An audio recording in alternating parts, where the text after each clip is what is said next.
भव्यात्माओं, आपने जाना कि एक ग्वाले ने मुनिराज की सेवा की और मुनिराज से नमोकार महामंत्र को प्राप्त करके अपने जीवन का उत्थान प्रारंभ किया और एक ही भाव में उसने सेठ सुदर्शन की पर्याय को प्राप्त कर लिया और वहां उसने नारी के तिरिया चरित्र का उपसर्ग सहन किया। पुनः दीक्षा लेकर के वे पटना के अंदर आकर के ध्यान करते होते हैं।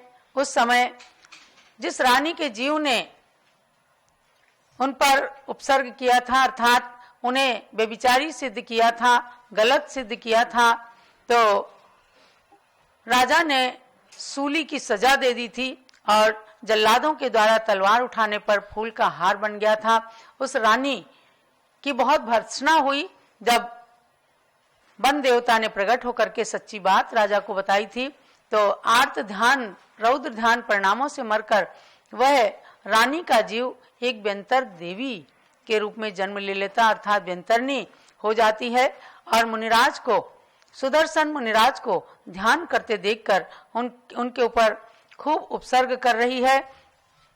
उपसर्ग सहन करते करते मुनिराज को केवल ज्ञान हो जाता है तो धरती से 20,000 हाथ ऊपर अधर आकाश में धन कुबेर गंध कुटी की रचना कर देते हैं। आपको जानना है, तीर्थंकर भगवान का तो समोसरण बनता है जिसके अंदर 8 भूमियां होती हैं, 12 सभाएं होती हैं, लेकिन सामान्य केवली जो होते हैं जैसे सुदर्शन मुनिराज, उनकी केवल गंध कुटी की रचना हुई और उसमें उन्होंने विराजमान होकर के और संसार के भव्य प्राणियों को दिव्य ध्वनि का उपदेश दिया, सबको आत्मा का संदेश दिया, परमात्मा बनने का अपूर्व अमर संदेश दिया। तो फिर आगे क्या होता है? जय मुनिराज बोलो जय जय जिनराज, जय मुनिराज बोलो जय जय जिनराज, केवल ज्ञानी जय जिनराज, केवल ज्ञानी जय जिनराज, बोलो जय मुनिराज बोलो जय जय जिनराज। सारे उपसर्गों को जीता, जीवन संघर्षों में बीता, प्रभु बन गंध कुटी में विराजे, सेठ सुदर्शन प्रभु बन राजे, चार घातिया कर्म विनाश, बोलो जय मुनिराज बोलो जय जय मुनिराज, जय मुनिराज बोलो जय जय मुनिराज। व्यंतरनी ने भी देखी महिमा, सेठ सुदर्शन की तप महिमा, पश्चाताप किया तब उसने, आई प्रभु की दिव्य ध्वनि सुनने, व्यंतरिणी का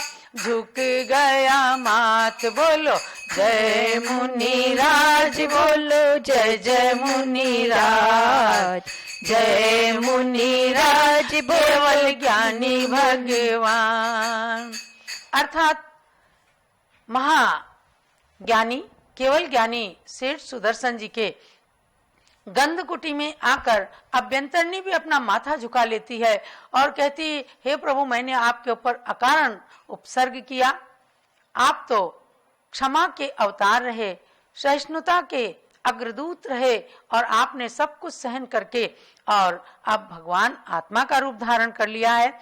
चार घातिया कर्मों का नाश करके सुदर्शन महाराज केवल ज्ञानी बन गए। दिव्य ध्वनि अब खिर गई प्रभु की, जिनवर सेठ सुदर्शन जी की, जात विरोधी जीव परस पर मैत्री भाव युक्त थे वहाँ पर, नमन चंदना मति करे आज। जय मुनिराज बोलो जय जय मुनिराज।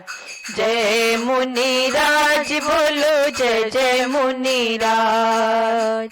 इस प्रकार भव्यों को दिव्य ध्वनि का पान कराते हुए केवली सुदर्शन महाराज एक दिन योग निरोध करके ध्यानस्थ हो गए और पौष शुक्ला पंचमी के दिन पवित्र मुहूर्त में उन्होंने आघातिया कर्मों का भी नाश कर दिया और मोक्ष लक्ष्मी को प्राप्त कर लिया।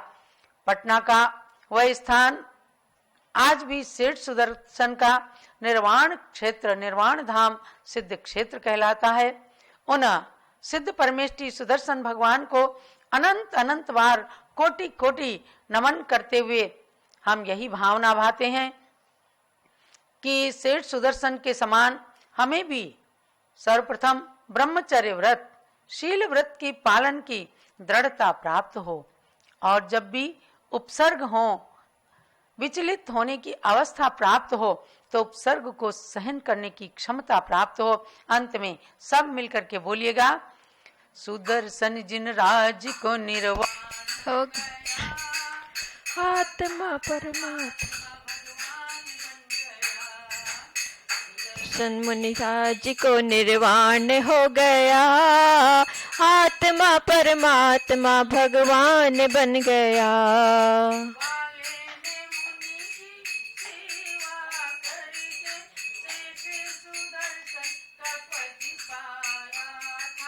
पद पाया था को उपसर्ग सह करके ग्रह त्याग मुनि पद अपनाया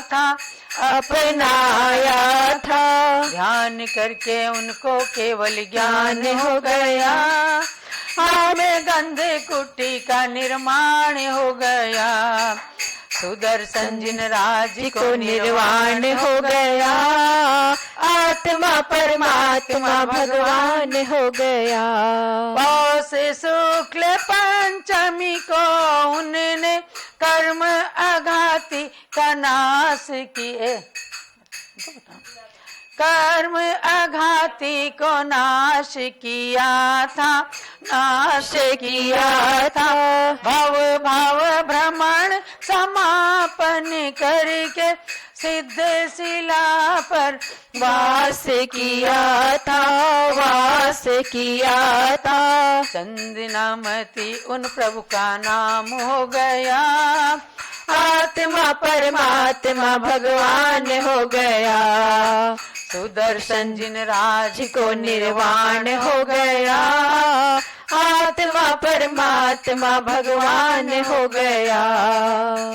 जब लो सिद्ध परमेष्ठी सुदर्शन महाराज की जय, पटना के सिद्ध क्षेत्र की जय। तो बंधुओं, इस तरह से आपने इस छोटे से कथानक को सुना कि कैसे कैसे करके एक ग्वाले ने सुदर्शन मुनिराज तक की अवस्था को प्राप्त करके सिद्ध पद को प्राप्त कर लिया। हमें निष्कर्ष निकालना है कि हम भी सदैव गुरु वैयावृत्ति में तत्पर रहें। आज भी चतुर्विध संघ विराजते हैं, आपके नगरों में विहार करते हैं, उनकी जितनी बने सेवा करिए, उससे बहुत अच्छा फल मिलता है और गुरुओं की सेवा से परमात्मा पद तक की प्राप्ति हो जाती है।